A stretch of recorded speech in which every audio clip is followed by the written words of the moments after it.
technical crew gets things going here.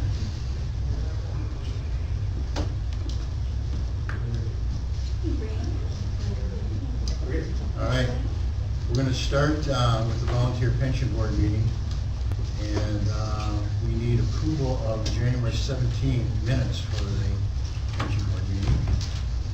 Move to approve. Moved and seconded. Any questions on it? All in favor, say aye. Aye.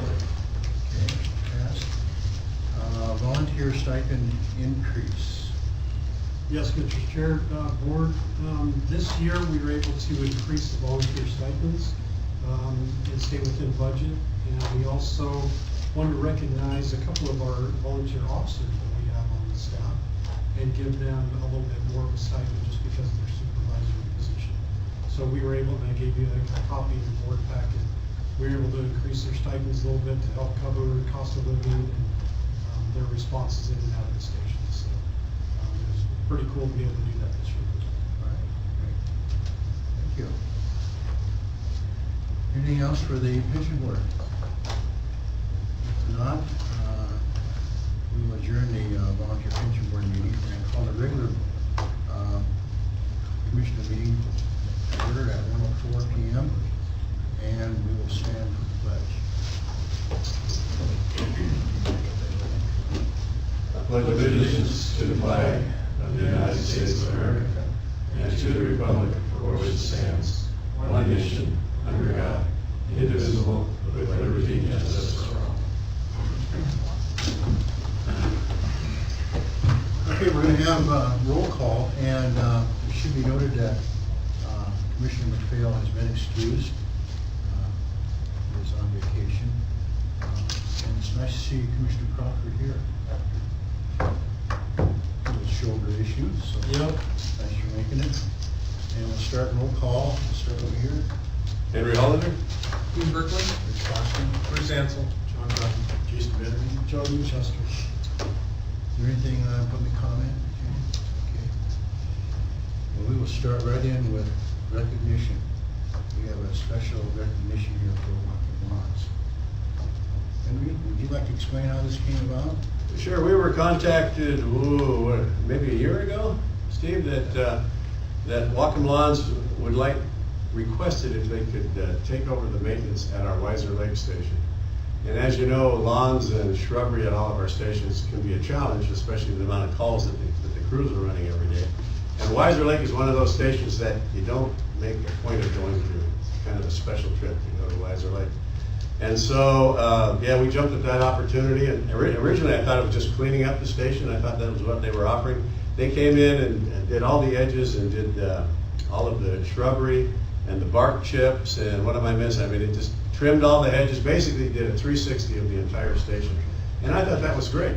And I thought it was over. And then, but they keep coming back and they keep maintaining it. And so we're just so thankful for the community to come in and do those kind of things for us. And that's the point of the recognition, is to recognize them for the time and effort that they put in. I think we put a value of, I remember right around $8,000 was about the value of your donation last year, which then they can use for their taxes, which is a benefit for them. But that's a value of what we're getting from them.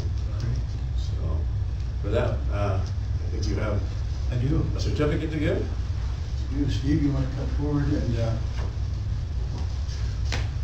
this is a commendation from the Board of Commissioners that we wanted to give you.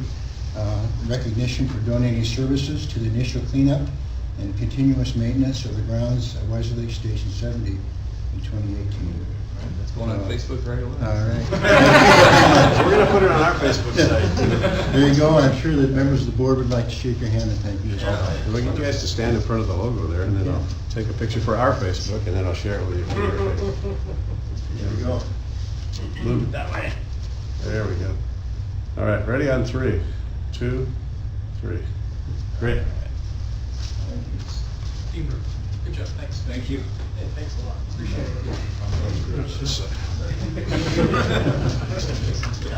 Thank you so much. We appreciate it.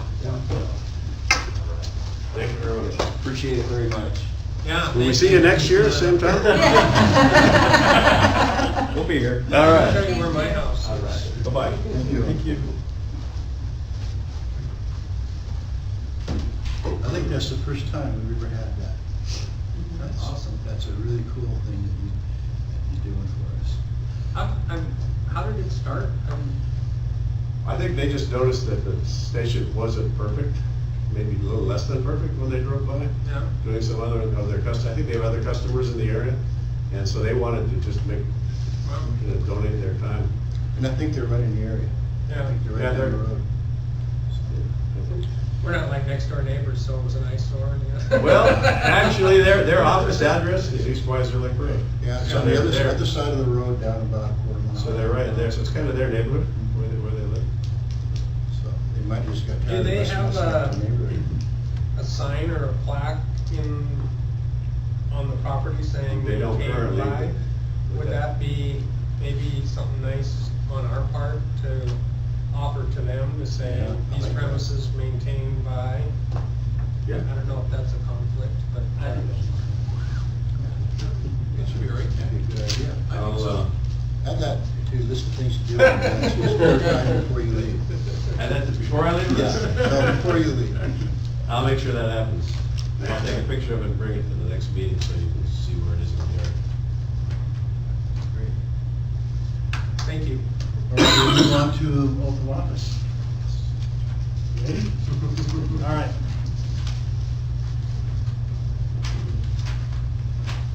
So, Mr. Chair, Board, audience, thank you so much for being here. Come on up here, Jason. This is a really exciting day for all of us and for Jason and your family. Thank you, Megan, for being here. It's pretty cool. Jason, you went through a pretty good process to get to this point, and tested with some other folks in this department. And we're so excited to have you as our operations chief for a while, and we need you really badly. So, and you've already hit the ground running these last few weeks and done a great job. We're excited for the future with you here. So, welcome. I'm gonna go through this nice and slowly. So just repeat after me, and then when I get done, we'll have Megan come up and put a badge on you. Okay. You ready? I'm gonna go nice and slowly. I've got this broken down. All right. Okay. I state your name. I, Jason Vanderveen, Do hereby solemnly swear and affirm do hereby solemnly swear and affirm that I will bear true faith and allegiance that I will bear true faith and allegiance to the constitutions of the United States, to the Constitution of the United States, to the Constitution of the State of Washington, the Constitution of the State of Washington, and to the people of North Wacom Fire and Rescue. and to the people of North Wacom Fire and Rescue. I further swear I further swear that during my tenure as Division Chief of Operations, that during my tenure as Division Chief of Operations, I will serve honestly and faithfully, I will serve honestly and faithfully, and will obey, and will obey, according to the laws of the State of Washington, according to the laws of the State of Washington, the Governor, the Governor, and the officials and officers of North Wacom and the officials and officers of North Wacom appointed over me. appointed over me. I will, to the best of my skill and ability, I will, to the best of my skill and ability, faithfully discharge all duties faithfully discharge all duties and execute the orders of my superior officers. and execute the orders of my superior officers. I will not be influenced in the discharge of my duty I will not be influenced with the discharge of my duty by fear, favor, or affection, by fear, favor, or affection, reward, or the hope thereof, reward, or the hope thereof, and in all of my doing, and in all of my doing, I acknowledge that I will be governed by the laws, I acknowledge I will be governed by the laws, rules, and regulations applicable to North Wacom Fire and Rescue. Rules and regulations rules and regulations applicable to North Wacom Fire and Rescue. applicable to North Wacom Fire and Rescue. So help me God. So help me God. Congratulations. Police Chief. Congratulations.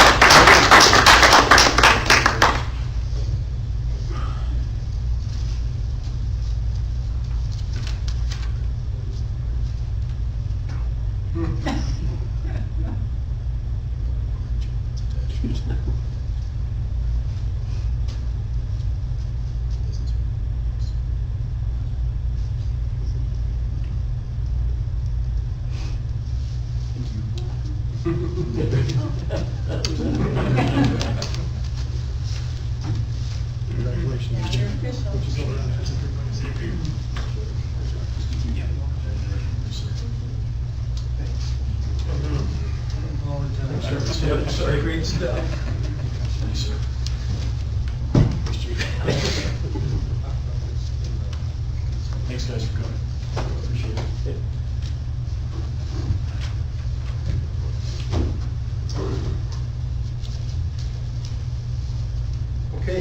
gonna move on to the consent agenda, which members have all had. And there were a couple questions that were addressed, I believe. And I think Commissioner Ansel, you have one more question, or request for clarification. Gee, on page 29 of the financials, and you may or may not have the answer to this, but, and it also has to do, with, Exhibit A. So there's a line item under well, it's not in operations, but under the title operations, so the bottom of page 29.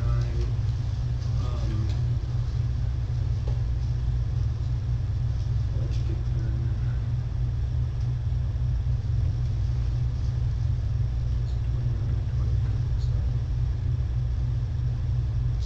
there. It's above a 28, I'm sorry.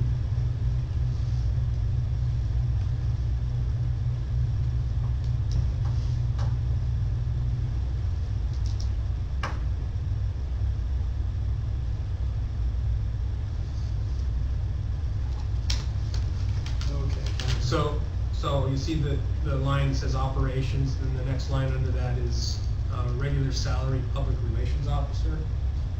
Yes. This is the first time that line item has been populated.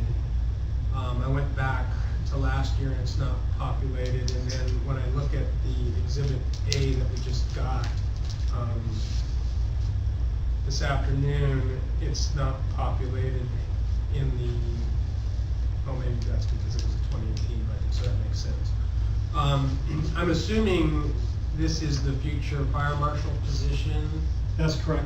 So this is part of our new BIAS software that Right. we're trying to get navigating. So it's actually the budget is public education, Right. and it goes up instead of down. Right, yeah. So historically, Chief Hollander's position was funded out of facilities, and we moved his salary and benefits now into public education. So that's what you see there. Can we rename that so it is more, I don't know if the software allows you to retitle things, because Instead of public relations officer, the fire marshal We can rename or our fire prevention division chief or whatever, it was just confusing, and I guess, again, I'm assuming it's there because this is the 2019 January budget, and it's the first time we've that's correct. And we can make that change, that's just a title changes. yeah, okay, that's, So Jamie will just have that say, Division Chief Fire Marshal. Okay, any other questions? If not, I will read through the numbers, just going to go through this for the voucher payroll benefits. Employee direct deposit payroll is $284,426.28. Non-direct payroll, $96.50. Benefits voucher, $172,146.17. Monthly expense vouchers, $100,581.86. Also included in the consent agenda are all the staff reports and the minutes. And there's a motion to approve the consent agenda as presented. so moved. And second, any other comments or questions? All in favor say aye. Aye. I'll just note that on my report, I did add a current inventory of our assets. That was requested by Commissioner District 4. When they were looking at the apparatus report, right. they didn't know which apparatus those repairs were making. So for this month, I just added an abbreviated version of our AP numbers and what apparatus they currently are as of today. And that was for that request from District 4. All right, thank you for doing that. Now I'm even more confused by all the numbers. Well, the AP number stays with the unit from the time we buy it till the time we Right. sell it. But that particular apparatus, fire engine, could be an engine here today, it could be an engine at Station 69 tomorrow. So that number changes all the time, but for service records and maintenance records, the AP number stays with it from beginning to end. And that's what the shop uses, and so it gets Right. confusing when the shop uses those numbers and we don't know which one of our apparatus it is, so.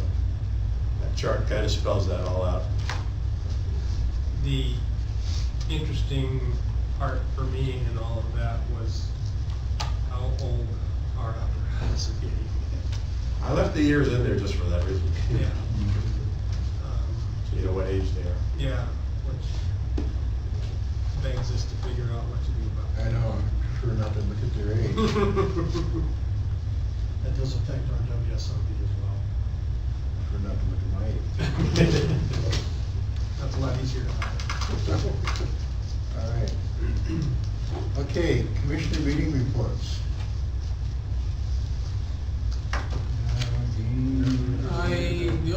No real meetings, but I would like to say, I did get an email from Luann Van Werven, and we've been having some communication since her election this year. As some of you know, I've been pushing to get cursive writing back into the schools, so our kids can read the Constitution of this country and sign their name and mortgages, etc. She's informed me there's a bill in front of the House now that she has signed on that is going to make cursive writing mandatory in all public schools in the state. So just thought I'd share that with you. Thank you. I guess we had the meeting with District Yeah, 7. we met with District 7 board meeting. Commissioner Ansel and myself went and answered some questions about moving forward possibly with a rural fire authority. And there's a letter in your packet that came from their board that kind of explains where we're at on that.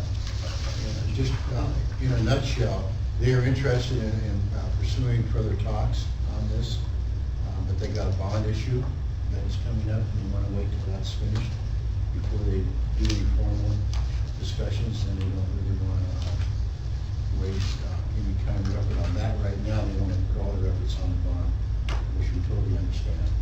And so on behalf of the board, I informed them that we certainly would have no problem waiting a few months before we have further discussions on this. So the letter is pretty self-explanatory in your packet, and it shows where we're at. Anything you want to add to that, Bruce? Well, no, other than, it's interesting to talk about District 17 here as well. So, if they were involved in it, that would be 21, 4, 7, and 17 as part of that discussions, perhaps. So it remains at the very, very preliminary stages. At least they are interested in moving forward with discussions after August, so. I can just add for the Blaine City Council, they do have a new city council gal. I don't remember her name, that appointed at the last meeting. And also the relatively new police chief is no longer the police chief. You probably read that in the paper, so they'll be going through the process. I believe they're using Crossman, and because they have that 18-month warranty on the hiring, they're going to go through the process and go through another testing phase for a new police chief for the city. So right now, Ryan King is the acting police chief for City of Blaine. Those are the highlights of that meeting. Mr. Chair, I also have a meeting to report as well. Okay. I too met with Luann Van Werven. I meant to get to legislative day this year on the 24th of January. I didn't make it. So I did make an appointment to go see her at her office, and got lucky and got a spot. So took advantage of it, went down there and spent some time with her, just educating her on who we are as a fire district. She lives in our fire district in the Weiser Lake area. And just to get to know her a little bit and explain to her what our constraints are as a fire district and how to fund the operations of what we need here. And I think it was a very worthwhile trip down there. She was very pleasant, and she had a lot of good questions for me. One that came out was quite interesting was, well, there's a fire station right down the street from my house, which is Weiser Lake. Don't you have people that respond out of there? I said, well, not anymore. We used to years ago, but we don't anymore. Your area is covered by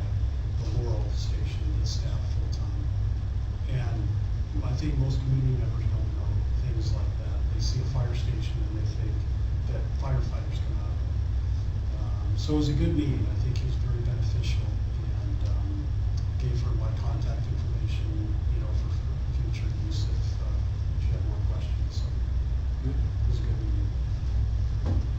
Thank you for taking advantage of that. Absolutely, yeah. Good job. I think she'll get some stuff done if we need it, so at least she'll be swinging a bat for us. She sounded very receptive. Yeah. So, yeah. Well, running against her, we had some long, hard talk conversations, so. We, I think she'll do well. Good. Good. Okay, anybody else? All right. Roll call. Yes, Commissioners, I have a letter here from the local regarding the farm marshal position that we have previously discussed. So this is just the commodity requesting.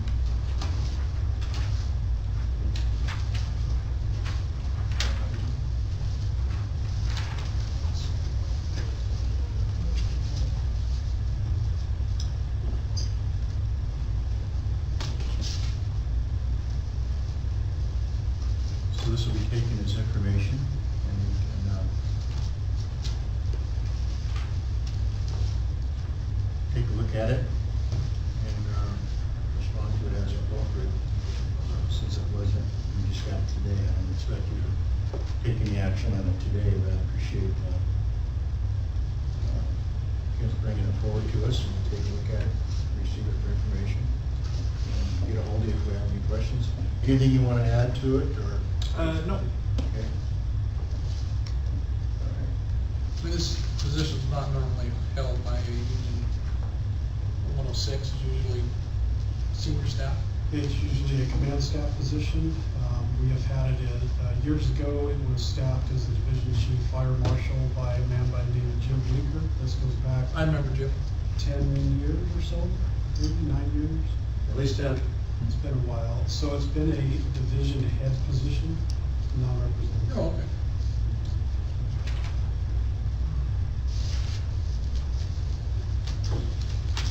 Can I just ask a Yeah. question? Is the desire more for it to be represented or to be opened up to someone from within the department? Ideally within the department, if we could make it represent, that'd be just icing on the cake, but I didn't even like it for one of our members to go promoted to that position and hold it. Fair enough. Thank you. Sounds good. Thank you. All right, unfinished, legal. Legal.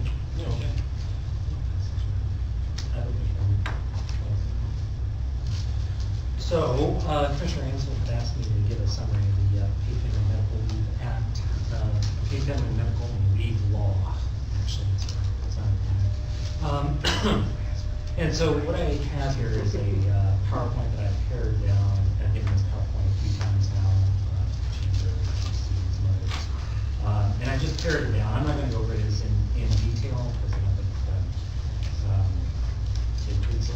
it takes about 45 minutes to go through. But I am gonna hit the highlights, and then I thought I'd just print this out so you can have a reference.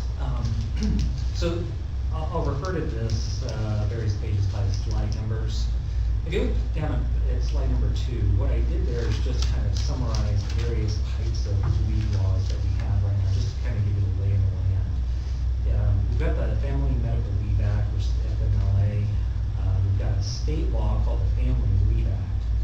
And you can see kind of that merging into the Paid Family and Medical Leave. What's happening there is that the Paid Family Leave, or Family Leave Act, is going to go away at the end of this year. It's been superseded by this new law. In addition, we have, as you know, about a year and a half ago, paid sick leave came into effect, so we've got that leave. And then there's a Domestic Violence Leave Act.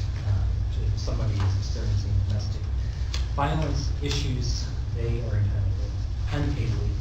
So on the next couple of slides, then I just summarize each of those. I'll just highlight the Family Medical Leave Act, which is what you're probably most familiar with.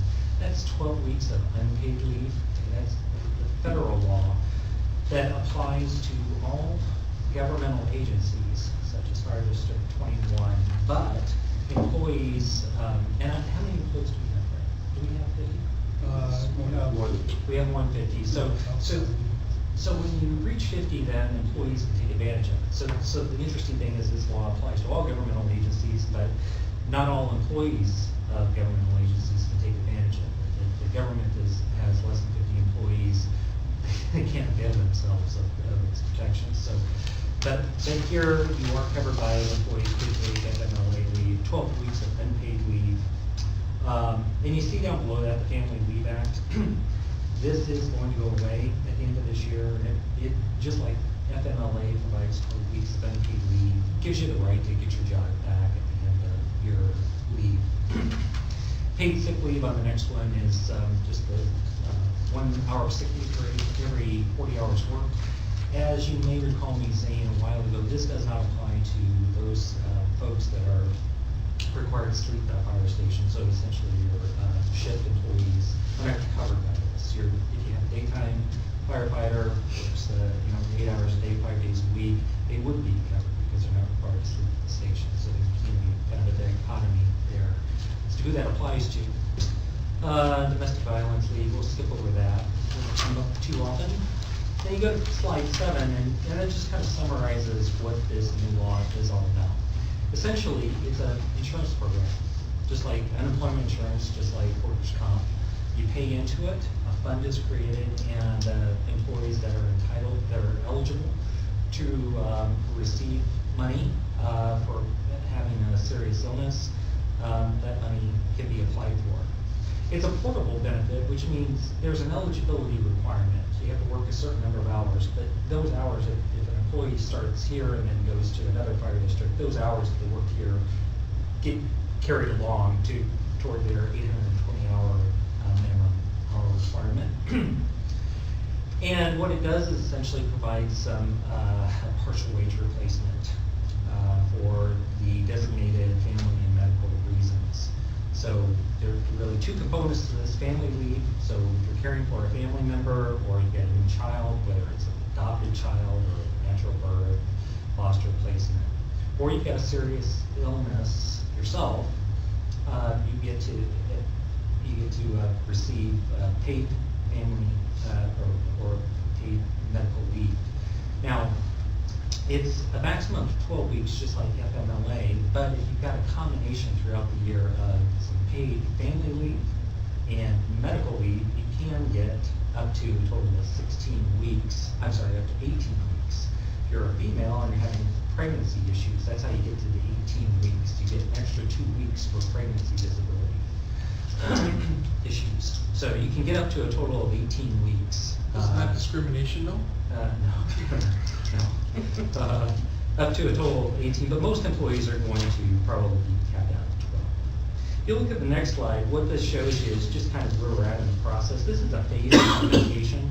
So they started collecting the money January 1 of this year, and they're building up a pot now, and then employees can start taking advantage of this January 1 of next year.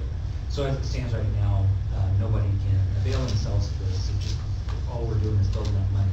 I'll talk about the premium payments in just a moment. This law has not been kind of the smoothest implemented law around. There has been kind of a delay in the rulemaking process. So the way it works is the legislature passes laws, and then you've got an agency that normally passes rules to implement the laws. And in this case, Employment Security Department, which manages unemployment compensation, they're the ones in charge of this new law. They're going through a rulemaking process. We've got a couple of phases done, as you can see on slide 9. But there are 4 more phases that are yet to be issued. And we don't know when phase 5 and 6 are going to be issued, but we are expecting the next set of rules to come out in April of 2019. What this means is all the questions that most employers have and how this is going to work in practice are being answered by the rules, and we don't have all of those answers at this time because this is a work in progress. So FMLA and PFMLA are both for only 50 employees or more? Well, paid family medical leave will apply to all. So the state law will apply to all, as long as the employee meets the eligibility requirements of the hours. job protection. So like FMLA, if you go away for your 12 weeks, you get to come back to the same job or the similar job, right? One that's very close to what you left. If you work for an employer that has less than 50 employees, you're not entitled to the FMLA. And under this new state law, you're not entitled to get that same job back. So the theory is that if you're a larger employee, you have the capability to keep that job open. Smaller employer may not have that financial So ability. as it stands right now, if a firefighter leaves here and goes to a department with less than 50, they're losing. Yeah, all this, if they that's could. right. They would, and if they then had to take extended leave, they would not be guaranteed their job back. That's right. So if you turn to slide 12, it talks about the premium payments that are being made. And so this is a combination of deductions from an employee's paycheck plus employer contributions. So the total premium is 0.4% of the employee's wages up to what is the Social Security cap, and currently that's at $132,000. That'll, of course, change every year. 1/3 of that premium goes toward family leave benefits. So the state is taking that money and taking 1/3 of it, putting it toward family leave benefits. 2/3 of it is going toward medical leave benefits.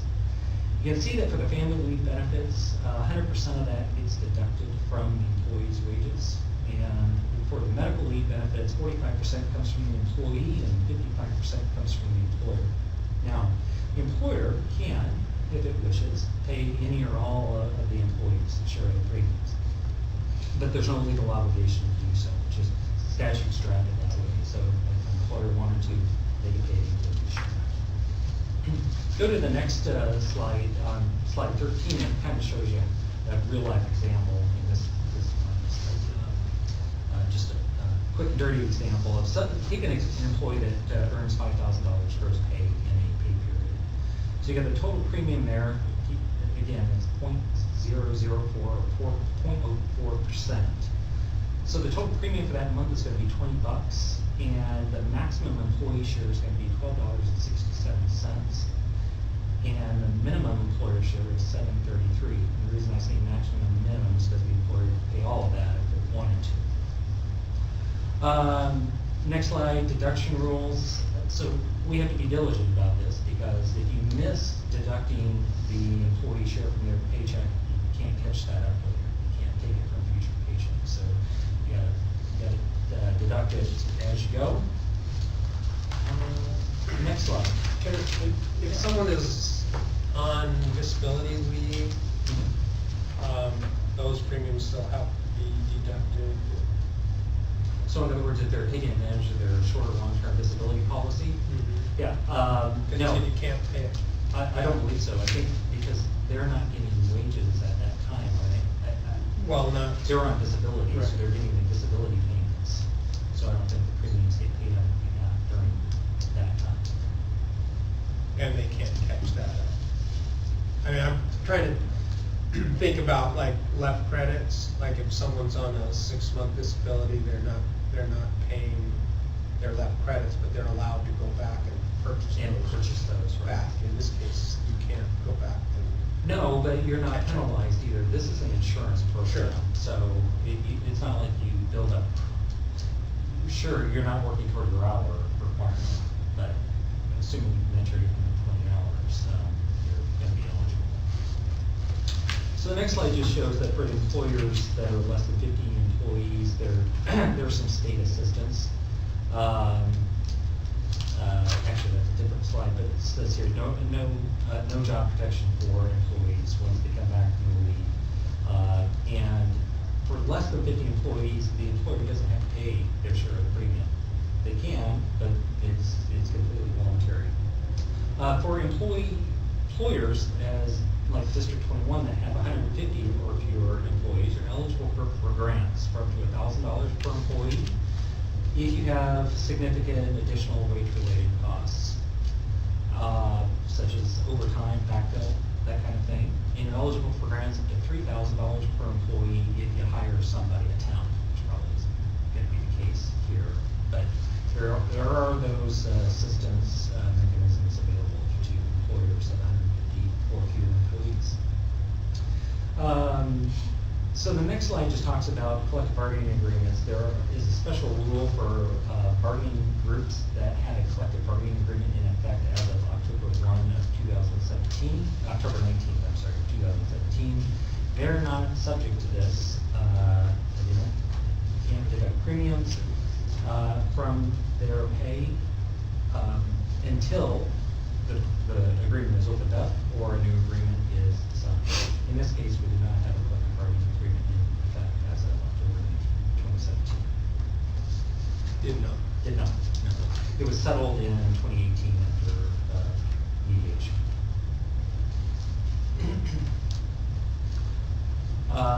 Next slide just says that there is an option for an employer to be exempt from this law and to create their own voluntary plan. And I did see in the Daily Dispatch where one agency, I think it was in Pierce or King County, I can't remember now, did create a voluntary plan. The advantage is that you don't have to any employer premium requirements, but you still have to have a plan that's as good or better than the state requirements. So it's got to be as good or better, and you have to get it approved by the state. You still have there's reporting requirements under this law, and you still have those same reporting requirements. And then you have to reapply every 3 years to keep the plan going. So there are some administrative requirements associated with that. Now, if you have a voluntary plan, you've got one additional kind of thing to, if you decided to go that way, you'd have to collect the money yourself. Rather than the money going to the state, you'd hold it in trust. And then if the plan ever got discontinued, you'd have to cough up that money and send it off to the state. You don't get to keep that. Any stuff. So there is that kind of trustee or requirement that you have if you do a voluntary plan. Next slide just talks about your reporting requirements. Our first reporting is coming up on April 30th, and thereafter every quarter. There is, last time I checked, an online tool for reporting that's going to be developed by ESD and come out yet. Got a records requirement of keeping the records for 6 years. Then the next slide talks about how this law is going to interplay with other laws. With Family Medical Leave Act, the federal law, these two leaves are going to run concurrently and run side by side. Now, an employer only has to pay, as you know, under the FMLA, you have to pay health insurance while an employee is out for those 12 weeks. And so what state law says is you have to pay those health insurance benefits only if the FMLA requires. So for District 21, of course, you would be paying. Workers' compensation, the two leaves do not run concurrently. So you can get your time loss, and that leave is independent of what you can get under a family medical leave. And the employee can't receive time loss compensation and the benefits under this new law at the same time. So you can't double dip for those two. Next slide, you can't be unemployed and receiving unemployment compensation and your paid family medical leave at the same time. It's disallowed. And paid family medical leave is in addition to any disability that a woman may have during pregnancy. So there's, as I mentioned before, there's some additional couple of weeks that a female employee may be entitled to. Now there's a lot of questions that are just not answered yet, which I expect to see in the rules. But one thing that we do know is you can allow an employee who has accrued vacation sick or other paid time off to choose to either take that leave that they have in their bank or not to take the leave and to get their paid family medical leave benefits. Now, you can see that an employee has a lot of leave, but that probably don't want to take the leave because the amount that you get under this new law is only going to be a percentage of what your wages are. So it doesn't make sense to do that once you kind of exhausted your leave. And you can't compel an employee to take their paid leave. If they choose, if they say, oh, I'd rather just take my paid family medical leave benefits, then they get to make that decision. Do you know what percentage difference that is? So I've got a slide on that. Okay. Coming up here in just a moment. All right. Next slide just talks about, some questions that we don't know the answers to yet. So I'm just highlighting that we're gonna be looking for answers as rules are passed. The next slide talks about eligibility requirements. Again, you have to work at least 820 hours, even over the last 5 months. So first 4 out of the last quarters. First 4 out of the last 5 completed quarters, or the last 4 completed quarters, 820 hours. And as I say there, you can carry those hours over from employer to employer. Interestingly, on the next slide, if the employee causes the injury, they can't partake of paid medical leave. If they were committing an illegal act and got hurt, they can't get it, and some other disqualifying factors there. And obviously, if you're working a second job, if you're able to work a different job, you're not entitled to get it. So there are some. Unless you're covered under that job. Pardon? Unless you're covered under that job. No, I think what they're saying is if you're working at all while you're trying to take paid general medical, you can't do it. Right. So next slide just talks about eligibility. The term serious health condition is essentially the same as it is in Family Medical Leave Act. It's not for kind of the ordinary, the flu, you get a cold, things like that. It's something more serious than that. Usually requires you to take some kind of extended leave. There's some employee notice requirements. If it's for, if an employee knows they're going to be out because they're having surgery or they're having a procedure, they're supposed to give 30 days minimum notice. Obviously, a lot of these things are going to be unforeseeable. They're just required to notify the employer as soon as practicable. I talked about the next slide, duration of leave, and I talked about that on slide 30. So then the next slide, to answer your question, what is benefit amount? Well, I didn't include this. I don't think I included the formula in here. I might have taken the slide out accidentally, but I think it's around, I want to say 60%. But there is a formula, and it depends on, of course, your average weekly wage, as to how that's calculated. Interesting thing about it is there's a 7-day waiting period before you can start getting those benefits. What is not clear from the statute now is whether that unpaid week, that waiting period, counts toward your 12 weeks or not. There's a difference of opinion amongst lawyers in the field as to whether you actually get 13 weeks and the first week is unpaid, or whether you only get 12 and the first week's unpaid. So we don't know yet. ESD is going to have to answer the question in the rules when they come out.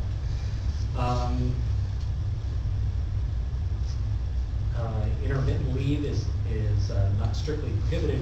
We don't have any answers on that yet. We're expecting to see something more definitive in the rules. And then on employee protection, again, get to come back to the same job with equivalent pay and benefits. Any benefits that accrued before the leave was taken can't be forfeited by using this particular leave. You get your insurance benefits for 12 weeks if the FMLA requires that. Now, you can require, just like with the FMLA, a fit for duty certificate if that practice is applied uniformly to all employees that are taking this kind of leave. And while an employee's gone, you can contact them from time to time, just like you can with the FMLA, and request some periodic updates on what they're doing. So there's that. Then the next couple of slides just talk about the process. How's this going to, if you're an employee and you want to take advantage of it, you have to file an application just like you would for unemployment compensation. Employment Security will send the employer a notice, and you get to respond to that. You can contest eligibility if they have to work enough hours. If they are eligible, then the money just goes directly from Employment Security to the employee. Oh, there, I've got the formula on slide 36. It's a percentage of the employee's average weekly wage during the 2 highest quarters within the qualifying period, with a weekly maximum of 1,000, weekly minimum of 100.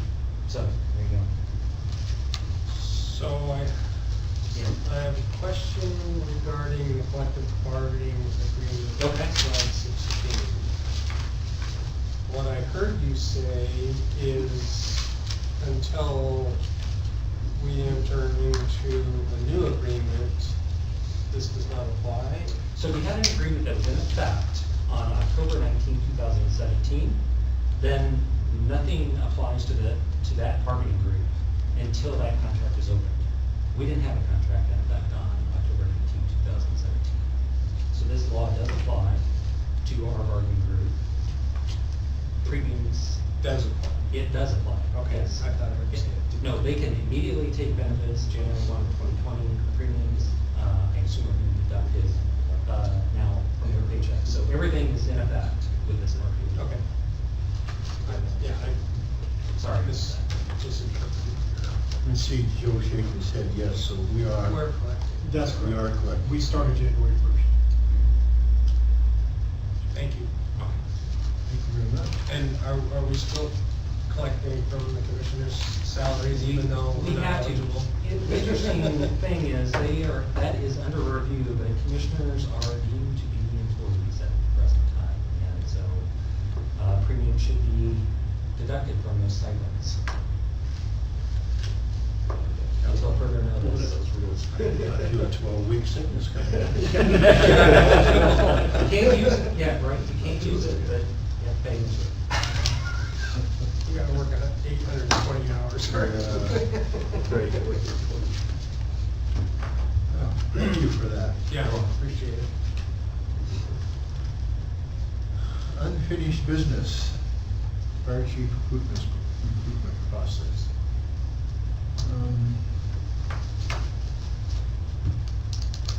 This question was actually asked to me when I went to the District 7 board meeting. And I said that we are, going to continue to pursue that, but we're not pushing real hard. We'll wait and see what happens with the talks. And those talks don't happen until after August. So we're kind of in a holding pattern right now for the fire chief recruitment process. That would be my evaluation of it, I guess, after meeting with them. Would you agree with this? That's what we talked about. I think. Which is not to say if something happened, or Right. something came along. This RFA thing, to me, it would be counterproductive to move forward strongly with an RFA, have a brand new chief with another department with an existing chief, and then decide who gets to be what or do what. So, if we can move along and continue to get the business done, I agree, we ought to hold off at this point. Not that we don't keep our ear to the ground and see what's potentially out there for the future, but, the wheels haven't fallen off yet, so we gotta stay the course right now. It's a lot of money to spend, and actually, after what happened to the employee, I'm a little bit leery about going out and doing Glad you brought that up, Bruce. big recruitment, even though it is guaranteed. I'm, Not knowing what we're getting is the biggest scary part, right? We know what we got right now, and I believe the status quo is hold our horses and let's see what happens.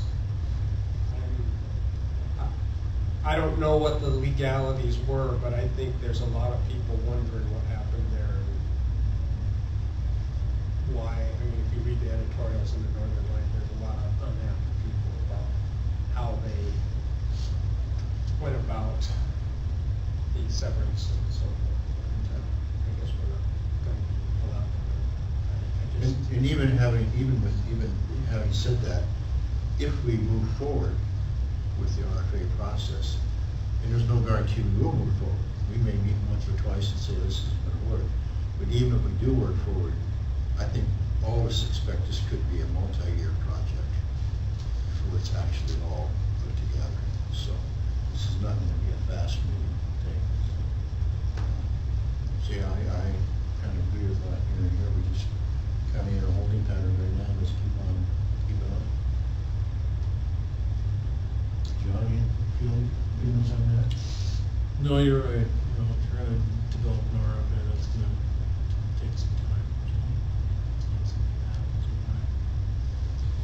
I mean, I'm pleased that, that we have appointed division chief.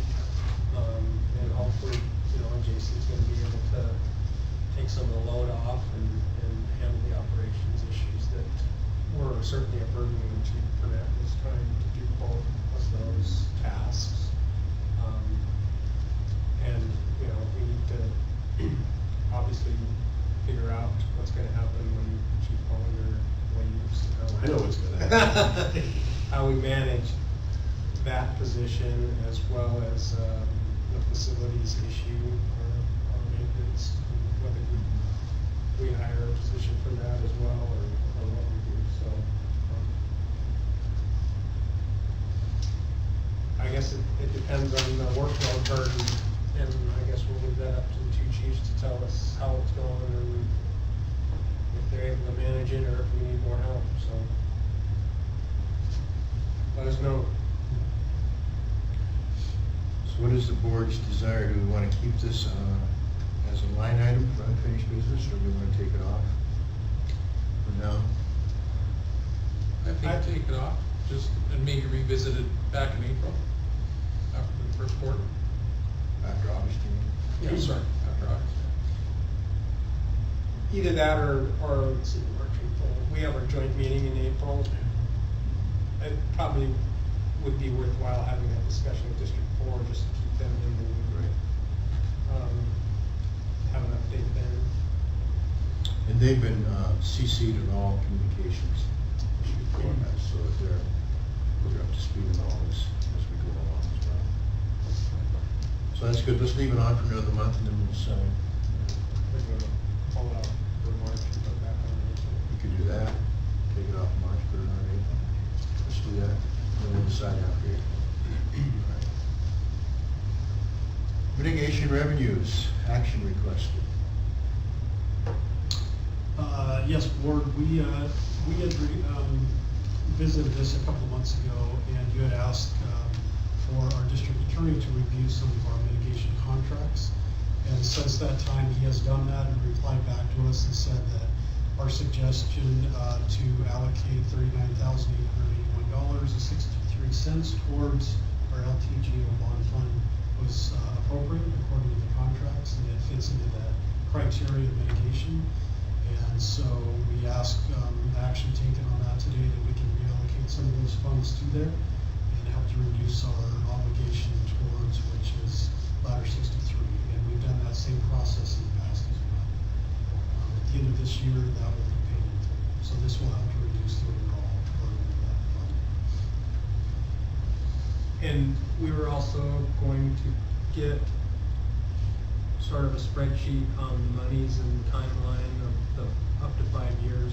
Where does this put us in that 5-year pocket? Right, this catches us up and gives us a couple of years breathing room to decide what to do with the remaining funds. And it's a revolving fund anyway. We continually collect more mitigation as time goes on. And I do have a working spreadsheet on that I can forward to you and show you where we are, but this would catch us up and give us some breathing room to decide on what we're gonna do next. Okay, thank you. So we need a motion for that? Yeah, Rich, do you have anything you want to add to that? Should cover. Okay. So is there a motion to approve the allocation of funds to the mitigation revenues? So moved. Seconded. All in favor, say aye. Aye. It's approved. Thank you. Yeah, thanks for doing that. New business, budget amendment, action requested. I think we have the amendment. Given to us today. Yes, well, the cover page was in our packet. Exhibit A was added. It's on the table. This is something we've talked about, and it's quite normal because of the time the tax money comes in and the end of the year statements from the county. Anything you wish to add to that? I'll give give you a little bit more details. I may refer to Chief Hollander as well, but these two specific funds, capital projects and capital facilities funds, we did spend a little bit more last year than we were budgeted in those two line items. And this particular budget amendment would be to make us whole on those two line items. And, Chief Hollander has the details about those two, about where those funds are. Yeah, on the capital facilities one, it was primarily the roof for Semiahmoo that we had to replace. It was not budgeted. And under the capital projects, there were two. There was the MDTs, and if I remember, we had put in for a grant, we're denied. We had to upgrade our MDTs, and the decision was to go ahead and start systematically upgrading those. They've all been upgraded now. There's $28,000 worth of that. And then we also agreed to upgrade the SCBA compressor and split that cost with District 4. And that's the other big one in there for $8,364. So those three were make up almost all of that overage that was not in the original budget. And the money came from reserves or? Comes from the general fund? General fund. We do Came out of, yeah.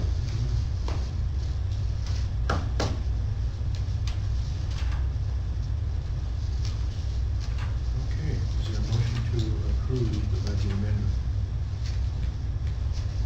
Move to approve. Second. Any other questions? Nope. All fair to say aye. Aye. Discussion payroll software issues. Yes, Mr. Chair, I can address that a little bit. We purchased a new software program for payroll last year. The name of the company is Bias, B-I-A-S. And they have been used in the area for fire district payrolls in the past, and so we felt confident that it would integrate into our system on several levels. It communicates with our scheduling software as well as our dispatch software, and so we felt like this was a good way to go. Our older software did not have those capabilities. So we bought it, we put it into play last year, and during this year's tax season, they found that there were some issues in the way some of the formulas were set up. And so we experienced some problems when our W-2s were issued. It took quite a long time to nail this down, and we actually had to reach out to some professional people here in Bellingham to get some answers, and we did find out there were some formula problems. They've made it right. However, there's an expense to it, and we can talk about that as well if you like, but we feel very confident that those issues have been resolved. So the way we understand it, what we heard is that this is what resulted in all the W-2s having to be reissued. That's correct. This All is- of That is correct. All of them except commissioners. Except the commissioners. Okay. And the cost is ours, although the mistake was theirs. That is what we are seeing so far, so there's a discussion behind that, yes. There's also a cost that we incurred with a CPA firm here in Bellingham to help us make sure that those corrections were right. So we hired a CPA firm to double check that we had it right. Do you know how much that was? $881. And then do you know how much additional staff time was spent trying to run this out? That one I'm not sure I can give an answer right this second. I have to do a little bit of research on that one, but it was extensive. If I were to give you a number right this moment, I would have to say additional 30 hours or so of additional time it took to go back and to look at this.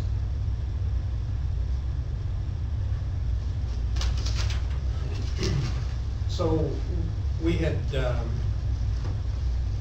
Rich and I spoke with some of the administrative staff, Benita, about this. It's significantly frustrating for her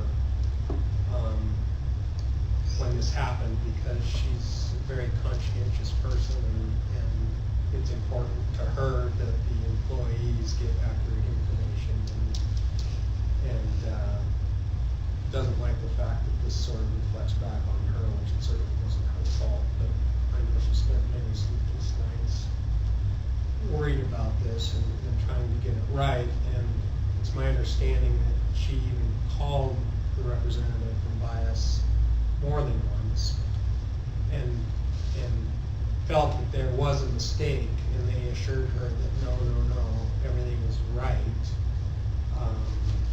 And she continued to be concerned about it and followed through on it. And ultimately was contacted by a higher authority at the company who wanted to make sure things were right. And I think on this document that we have in front of us, at the very bottom, it talks about the items that were set up incorrectly in their software program. And so the union dues were incorrectly set up as a pre-tax. The deferred comp was incorrectly set up as a post-tax. Dependent health care had been set up wrong. And then interestingly, at the bottom of this, they say that the cost should be paid by the employer.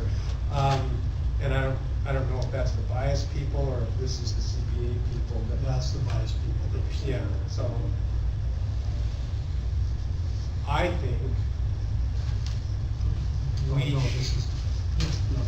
Oh, I'm sorry, the Bruton firm is the CPA. Okay, so the CPAs are saying we should bear that cost to Yes, fix it.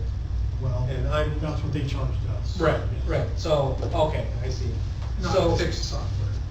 right, so I don't know if we can or should, but I mean, I would like to go back to Bias with a letter requesting some sort of reimbursement for our time and effort and CPA costs that if our contract didn't specifically state that we're liable for all of their mistakes.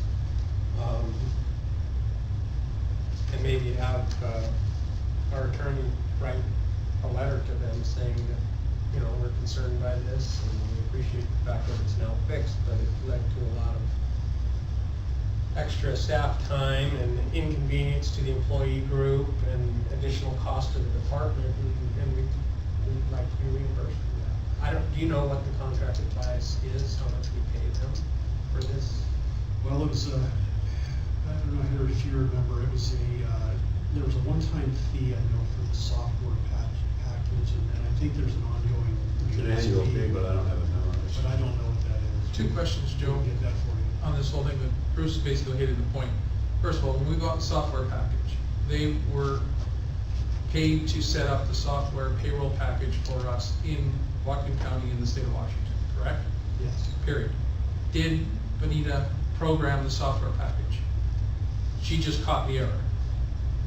It was, yeah, she caught the error through, yes, through her office. Basically, we did not program it. It was a mutual setup consultation process between Bias and North Whatcom to get it to fit our agency. Okay. So with our CBA, step increases and all the things that go into that. So it's a little more convoluted than just saying that, here's your software package, it's Oh, ready to yes. go. Okay, It- that's why I'm it is- asking that question. It is quite extensive to integrate that program into our system to fit our needs. So yeah, it's not a off-the-shelf type of. Yeah, no, I understand that, it's a custom software, but the thing is, it's where I'm trying to get to. Did we have any involvement in the programming and giving them the figures to put in? If we didn't do that, then it's on them. If we did do something, well, then it's a little more convoluted. So we wouldn't have been involved in the formula side. We're not involved in formulas. No, those are things. If we're that- involved in inputting names and giving people social security, that's different. That's correct. So If it's we on them- rely- Yeah, we rely on the software to do its job and give us the ability to just put in numbers. Then it's on them. You know, we would hope that the cells are formulated, Yeah. especially the tax side of it, that those things are set up correctly. That's what they do, that's what they design, it's on them. So So- there's my opinion, man. So who incorrectly set up the pre-tax and the post-tax? Are they gonna say we incorrectly set it up, or was that a already programmed set up from there. I'm not sure how that's gonna, I imagine that's what they're probably gonna lean on. Either way, I guess we have to answer that question first. Yeah. Did we tell them that the union dues were supposed to be pre-tax or post-tax? And if we did not, and they set it up that way, then that would have been on us. Because I assume what they do is they have a formula that Joe was talking about that determines whether something's pre-tax, post-tax, but the decision has to be made initially as to whether it is. Right. And then the formula is created. So I think maybe a little bit of fact-finding by Joe and me, if appropriate, commission's consensus is that if we feel that really some responsibility here lies with us, then go ahead and issue a letter on behalf of the district to try and rectify the situation, which could involve, since there's an ongoing payment, you get credit toward future charges or something. There you go, that was simple. So 2 steps, and the second step would depend on the first. Thanks. So are we in agreement to have them move forward with that? Benita just texted me and she's saying they set it up. Okay. She's watching online, so that's her comment right now, is that they set it up. I think we should. Here we go. So it sounds like letter time. All right. How does the board feel on that? I'm good with it. On the video. Okay. We're good? All right. Thank you. Thanks, Benita, for response. I guess it's nice to have that stream. Okay, Chief Hollander's replacement. Put that on for another year. Yep. All in favor? Sorry, can you repeat that? Kathy just texted, she said yes. Yeah.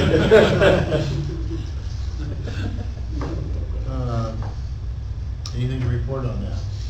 Chief Hollander and I met about a week and a half ago for a couple hours, and we started to talk about his transition into retirement. And it's pretty funny because over the years, he's absorbed a lot of the duties that have just come across his desk, and he's picked it up and run with it. And so I really wanted to get a more in-depth feel on what he does every day, because we don't have that close of an interaction. He's up in Birch Bay, I'm down in Bellingham. I know that things get done, but I didn't know everything he did. So he put together a nice list. It's about 3 volumes of the things that he does. And I started talking to Jason about some of the things. We've talked to some of the captains about it, and there's a lot to be done. And when our new position gets filled in the fire marshal's office, of course they'll absorb a lot of what Henry does, but there's a lot of things that can be done as well that, quite honestly, I'm not sure is prevention. It's more facilities and a lot of other things, IT and, just a lot of things. So we're still in the process of trying to filter through all of that. Some of the ideas that have come up have been potentially a civilian position for facilities, to hire somebody back on a part-time basis to help us maintain all of our buildings and whatnot out there. That's always a good idea to do, and maybe we can talk about some more of that. We're still in that process, trying to figure out what to do with all of this stuff. Does a lot of stuff. Do we have anyone in the organization, whether it be paid or volunteer, that would possess those skill sets that could either be an add to, or, maybe we've got someone in the volunteer ranks that knows how to do all that stuff? Potentially. Potentially.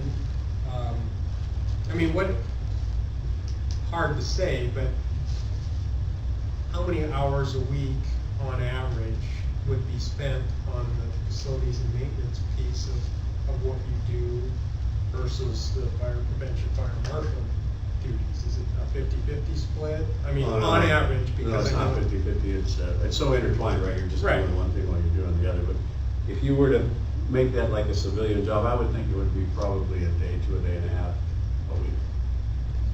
It depends on how much you want that individual to do, Right. how in depth, I could certainly do 16 more, to but I 20 hours a week, maybe? it would not exceed 20 hours a week. Okay. One of the ideas was after he retires, let's hire him back part-time. There's nobody else in the district that knows it better than him. So, that might be an option to think about. It's certainly not unheard of Right. to do something like that. I mean, my former life, we have retirees that do the mail runs and run apparatus back and forth because they have the certification to, CDLs or whatever, to run equipment or now experiments, and, it's a good fit. It's a nice part-time gig for them, and someone that's familiar with the organization, and you don't have that learning curve, and Well, in my opinion, it would give me, and I know Jason, a lot of peace of mind, at least if we would do something like that with Henry, maybe on a trial basis, to get us through the end of the year so that we can reevaluate and see how things are going, and make sure it's working for him. is Henry interested in something? Well, I want to see it obviously continue, and if that's what it takes to find somebody to permanently replace me, or if it works out for me, because it only takes 1 day a week and it's flexible, we can talk about all that. I also don't know what the impact would be on my retirement benefits. I haven't had a chance to look into that. So there's a lot of questions, but I wouldn't want to rule it out right now. Keep it on the table. Are there any employment issues that we would run into? No, I don't think so. I think that was the issue that I was. The retirement benefits, I don't know. You're left, are you paying or what? Yeah. If it's a PERS position, does it? Right, if it's a civilian position, if it's not a left, if you go back to work in a left position, then you have to forfeit your retirement. But if it's not a left position. Or if there is no benefits because it's part-time. Well, but it depends on how it's classified. So if Less you than 18 retire hours, you're with thinking. left and take on either what would you call that? When you just, let's see, ad hoc, there's a title for. Anyway. We were just talking about that as like a contractor on a 1099. Right. So it'd Independent contractor, I don't think there'd be a conflict there. Those are the questions we need to research. We can research it.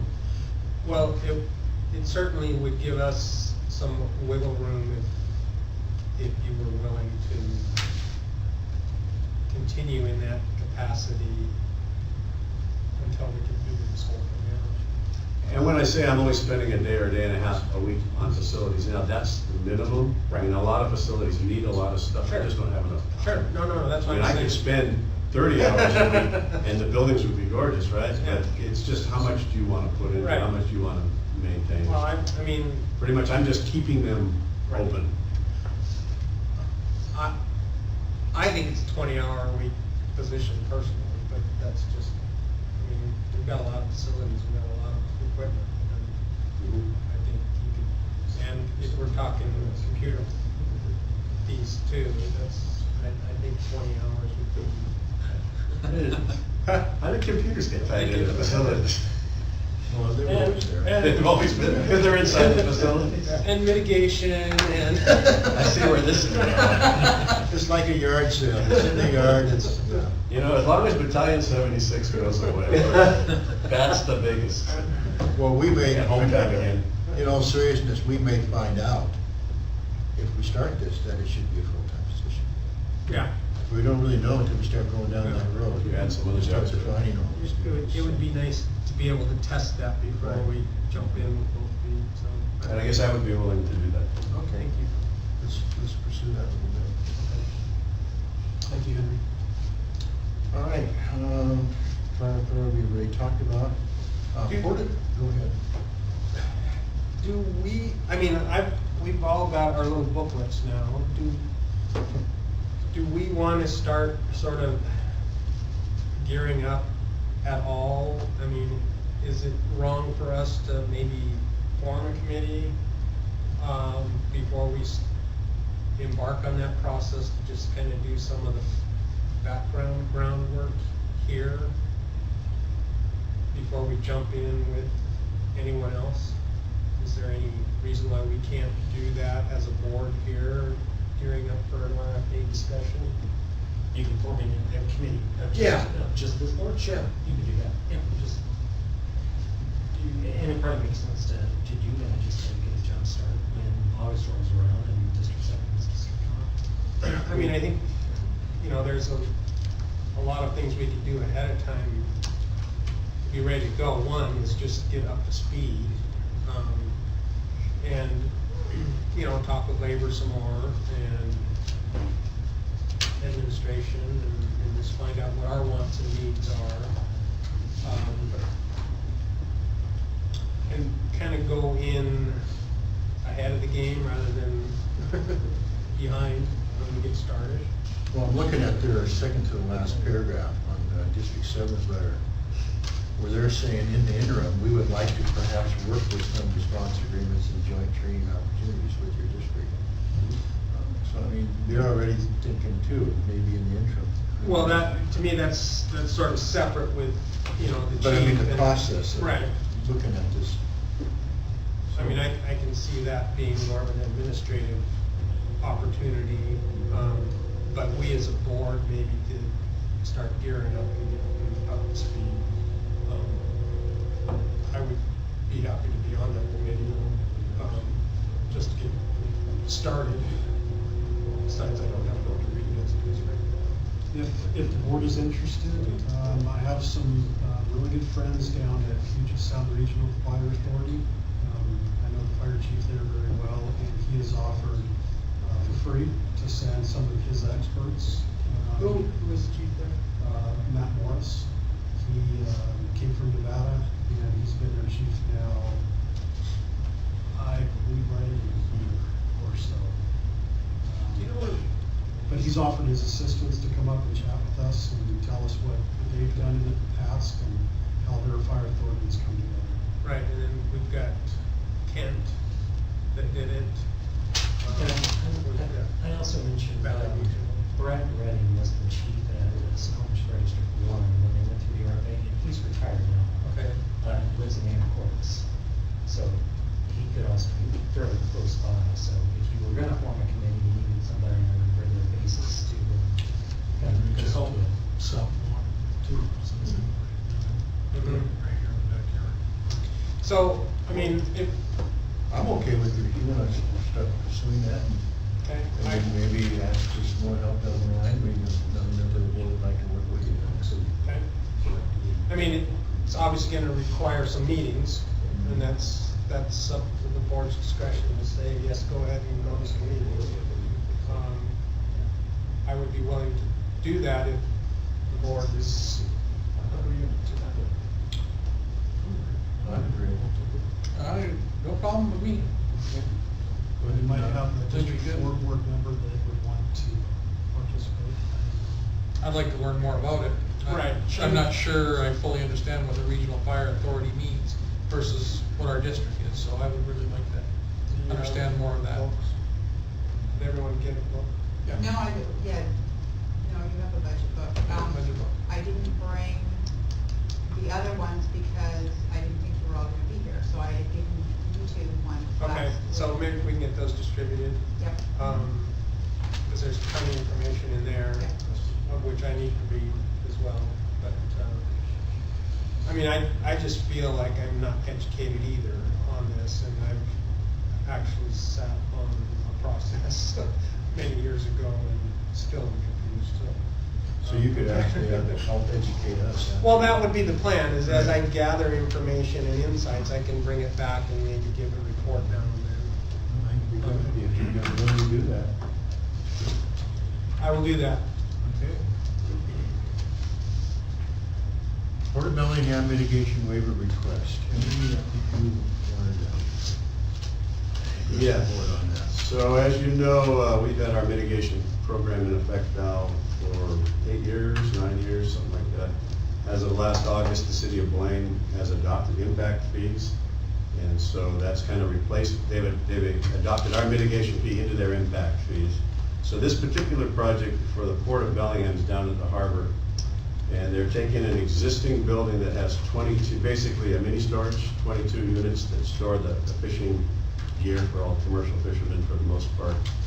they're gonna be replacing that with a building, a brand new building, 22,000 square feet. The original building was built a long time ago, 50 years ago. And so they're coming to, they went to the city and asked to have the traffic impact fees waived, and the city granted them that because they said there's really no impact. The units are there, they're gonna go away, new units are gonna come in, it's the same amount of traffic impact. And then now they're coming to the fire district and saying, you know, we don't feel we should have to pay a $10,000 impact fee because there's no significant fire impact either. And I guess my struggle with that is we've been billing all of the other construction projects that have required SEPA. For example, the school has replaced buildings, but the impact is the same. Rite Aid has built a new building. Granted, it's not replacing the existing building, but the impact is the same. And so if we start reducing any of these fees significantly, I think we're gonna end up with piles of these letters at every one of the board Sets a meetings. precedent. So we want to be sensitive to that. But taking that into consideration, there really is no going to be any significant impact because they're replacing an older building with a newer building, and actually the newer building is going to be substantially more fireproof. You know, they're adding 3-hour firewalls, they've got individual separations in each stall versus right now all the stalls are connected, so if we get a fire in one, it's going to shoot right across all 20 of them. The new ones, the fire should stay contained to the individual stalls. It's going to be a metal building with tall concrete footers and steel beams and steel roof. Currently, it's basically a pole barn building. So the fire risk is less. So I talked to John Gibson, the engineer, and I explained to them, I really don't think we can waive the fee, but can we look at maybe mitigating or adjusting your fee to be a little bit more reasonable because your project is a little bit different. They are willing to add some construction features to make it more fireproof and extinguishers in every one of those 20 stalls. And anything else we would ask for a reduction in the fee. So I proposed to him this morning on the phone, I said, if the board would agree to a 50% reduction in the fee and you would agree to implement some of these fire code things that we're requesting, would that be amenable to you? And he said that would be amenable to them. So my recommendation to you is a 50% reduction for this particular project. It is unique. Is there any desire, need, ability to sprinkler that facility? They can certainly sprinkle it, and that would reduce their fee down to about $2,400. But it's not a requirement. Okay. to sprinkle. Are they interested in sprinkling it? I certainly gave them that option, and that's not his first choice. I'm sure that the expense of that would be a lot more. More than Is it 5,000. a heated facility or not? Ooh, we did not address that question. I can't answer that one because I don't know. So it could be a dry system or something like that. How many square feet are we talking? Well, it's a total of 22,000, and that's why the fee is so high. It's basically split into 210,000 to 211,000 square foot. And we don't have an ordinance for square footage sprinkler requirements? There are ordinances for sprinkler requirements, but this project does not meet it. Did we give the school board a break on anything? No. But they didn't request it either. They were happy to pay it. They get a lot of service from us. You know, we go there at least once a week. I can't remember the last time we went to one of these marine warehouses in my 20 years, maybe one time for an aid call. Right. I don't think we've ever been there. Have we ever, Ray, you've been here as long as I have. Have we ever been on a fire? Not a fire down there, 8 calls. 8 calls. So I mean, the demand, definitely the demand is not there. This is goes to the uniqueness of this. It's unique. There truly is going to be less impact. And it's difficult for me to get a legal opinion because our legal staff works for both the port and us.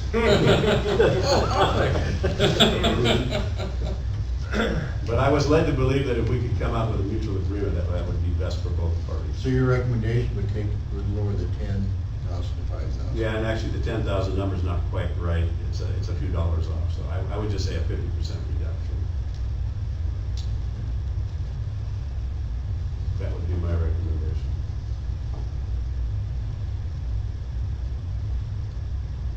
any legal issues. I don't think you're gonna get a comment. I just wanted to test them. Certainly can't weigh in on that. Anything, you know? I'm the same boat as Mr. Davis, so I'm gonna abstain as well. Oh, that's right. Yeah, you have to stay, that's right. I like the idea that it's going to be a safer building. It's gonna be new. It's gonna be to code. I would prefer it to be sprinklered. If it's not required under our existing code, then I guess they don't have to. I like the idea that extinguishers are gonna be available, that the fire rating is gonna be higher. I'm not wild about waiving it completely, but I think your compromise is a decent one, so I would be in favor of that. Okay.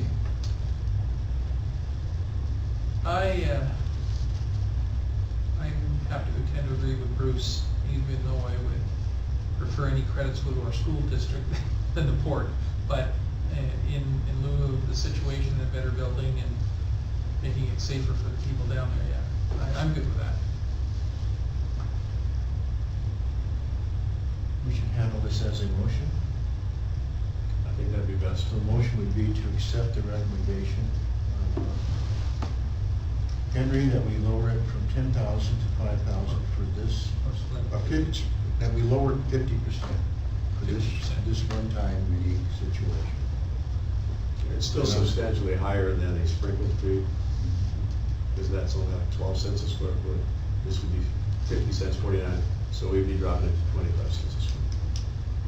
Okay, so I would make that motion. Is there a second? I'll second. Any other discussion? All in favor, say aye. Aye. Everyone else? Thank you. Everyone abstain. Well, abstain. Thank you, Andy.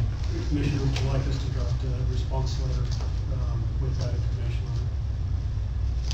Is it necessary? Well, John's already verbally accepted, so when they go to pull their permit, they'll just pay the fee. I'll tell them, I can draft up a letter saying that my motion approved a reduction in fee. I would like to get something in writing. Sure. Okay, policies and procedures, we have a request to approve the Division Chief Fire Marshal job description. You've got a copy of it to look at. Yeah, it's enough.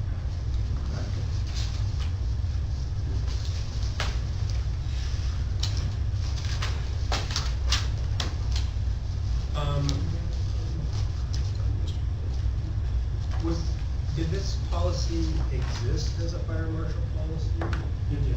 from '07?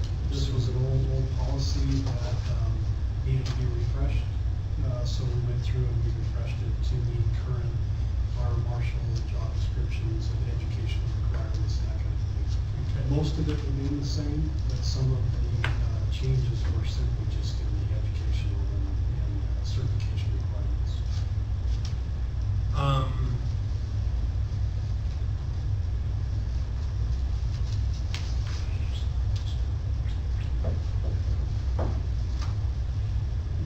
We've advertised this position, yes? Or Yes. no? Yeah, it has been advertised. We went through Daily Dispatch, Western States. I brought a copy of the posting here if you like to see it. No, I'm just wondering where we are in the process. Yeah, it closes at the end of this month. So the application period closes at the end of February. For outside candidates. Is it open to internal candidates? It's open to anybody that meets qualifications.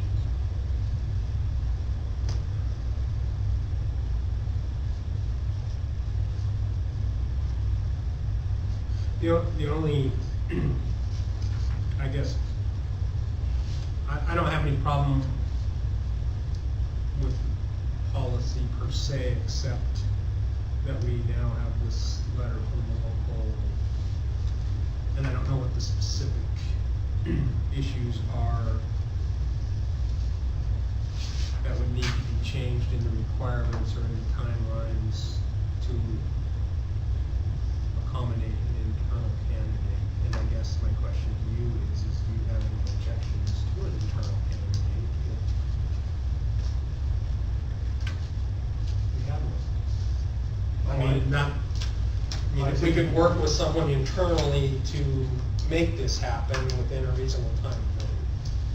Well, so I don't agree that this should be a solely represented position. We need a chief officer. I Yeah, think I'm just- eliminating that would be really detrimental, but. Aside from that, as far as having someone internally come up, into this position. And train them up into it. Right. Chief Holger and I have had that discussion, and I know Jason and I have had as well. There's some, I think that might be a potential, but there are some things that are really time critical right now as far as the level of experience that we would want to drop on. Henry he works on these issues continually with mitigation and all the things with new construction. I'm afraid that if we took a time period to train somebody to do those things, we may be missing out on an awful lot of things in that time period. Would you agree with that? I think that would be our highest risk, yeah. Because we have to stay on top of all of these new building projects, and now coming into spring, it's really starting to crank up like it did last year. And there's oftentimes at these TRC meetings where projects, if we're not there, they don't recognize that mitigation even applies to that project, and it would go straight through without we have the potential of missing out, I think, on mitigation funds. So, How far off would we be from having someone qualified to do that? I don't know what the plan check training time, just for that component of it. You know, I would give us probably 12 months of a window to get somebody at least familiar enough. And that's just book knowledge, that's not field experience in this, so. See, I had the benefit of being there with Tom Fields. You were there when we went through the whole process with the developers and I have all of that background and worked with all of the developers. Somebody has to build that whole relationship up. We would But not, a new hire would anyway, right? that's what I was gonna say, the new person have to. But they would have already the skill set to do plan checks. They could look at a set of plans and say yes or no. Yeah. So not only would they, and I think hiring from inside, I would support that 100%. I'm just concerned about the mitigation process. I mean, you had the fire investigator could be taught, we could use the county, we use them now, but I don't have that certificate. So a lot of the things would work fine, and you could go a year and get somebody brought up. My biggest concern would be the mitigation. We've got a ton of money invested in that, and it's starting to come back. I know education is very important, and I understand the concerns of the book, but I'm tending to go with more of the old school, like with Henry, that we've got him here. And if we can hire somebody from the inside and bring them up, I'm for that always 100%. And they can shadow and learn while he's still here. That's just sort of my opinion. It just only makes sense. I'd rather have somebody with more practical knowledge than some guy that can just read a book and pass the test. Right? That's where I come from, so. My 2 cents worth. Okay, can I open the floor? Sure. Could I just ask a question? How many outside applications have we received? Do we know? I don't have any. We haven't received any. So I know we still have 7 days, but we haven't received any. at this We've point. had a response from one gentleman over the phone, but we have not received any applications yet. So this may become more pertinent. Yeah. If there is no application, Nobody then it'd be a lot applied. simpler to Yeah, it might be easier to make the decision. I can tell you that the city of Linden still uses Gary Barr even though he's retired. Okay, And the city of Ferndale still uses Gary Russell even though he's retired. okay. So that's how they. So we'll still be using Henry? Yeah. I shouldn't have opened my mouth. There you go. No less than 35 hours a week. Yeah, 39 or less. Yeah, so 20 plus, Yeah. 60 hours. Do people in the department know that it's available to them? I mean, it's open, I right? would guess, It's open, but the requirements are what is the biggest factor for members not applying currently. And specifically, The fire marshal requirements that are listed on the right, application. but do we have anybody with any sort of inspection, investigation? No. There's a couple people that have some of those certificates, but they're not interested in the position. One member is very interested, however, he is missing several of the requirements that are being asked. But again, that's knowledge that can be gained. Yeah. Train highlights. Yeah. Well, I guess if we approve this job description, these aren't hard, fast qualifications, they're recommended qualifications, I guess I need to read it. Minimum qualifications, I would just like to clarify that I am all for supporting our own folks. Sure. Yeah, no, no. I really am. I think that if we have somebody, more people, interested in these positions, I think it's fantastic, I really do. That the reluctancy just really lies in dropping the ball on stuff that we should be doing. That's my feeling. Well, you can still approve the job position, and it's up to the board and yourself to accept a person without those qualifications. The Right. person could be very well-rounded and be perfectly rounded. Right. Open the doors. If we can get them up to speed quick enough. Yeah, absolutely. Yes. You know, they have to be, motivated and Some of eager these- to learn. Some of these things you can get off the line, or get on. Some of them you can, sure. And again, I wouldn't want to lose a chief's position.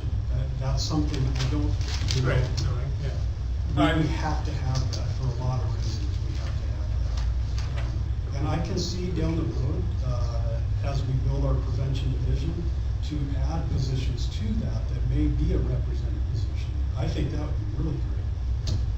But I wouldn't want to lose the chief's position. No offense to the labor group. I believe it is our desire as a board to have it be a division chief position as a fire marshal, and that's a non-representative position. I would like to see more people in a fire prevention division. It was one of my goals when I first started here in 2016.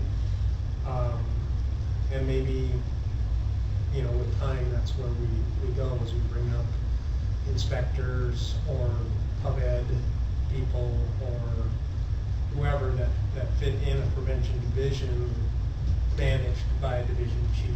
So, I think there are some great opportunities, and I think it's a great opportunity for line personnel to transition into that is less physically impacting at some point in their career, so that if they were forced to retire for physical reasons, they could continue on with their left benefits and stay working in the department that they want to work for and make a decent living.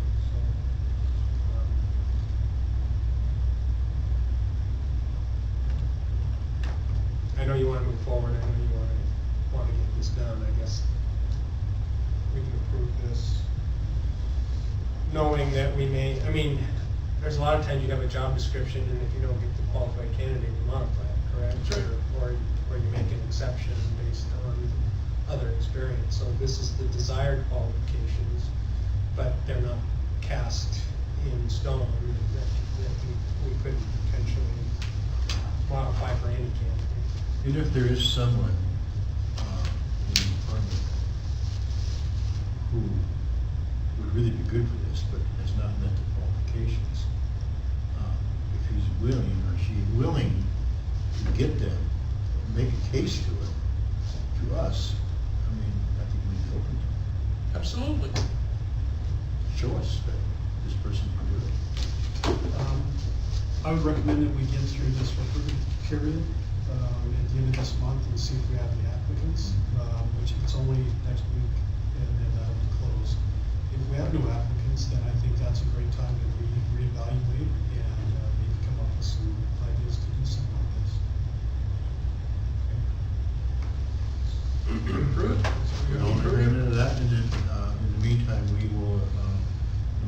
request is to approve this job description as presented.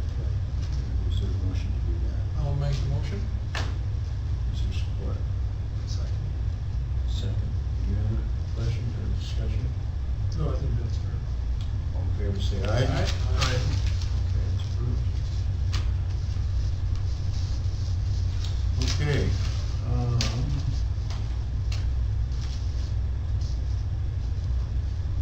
correspondence. Yeah, here, it's all in the packet. Next board meeting is March 21. That work, date work for everybody? As far as you know? Seems to be having a seat.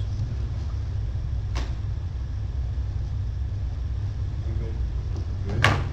I'm all right.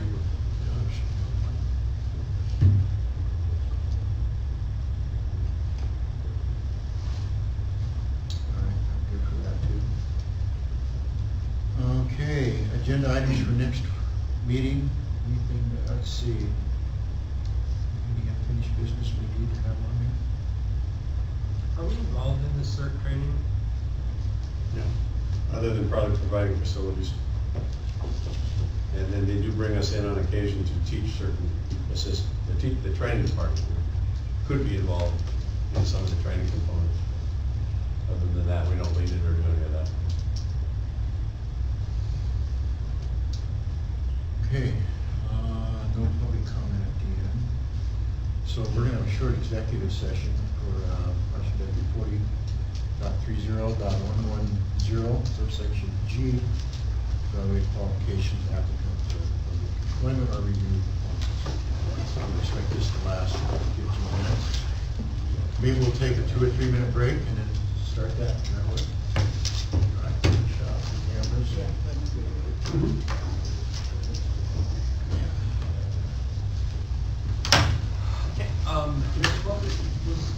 But you're not expecting any action Brad, after, I'll right? give you his phone number. No, we're just gonna shut it off.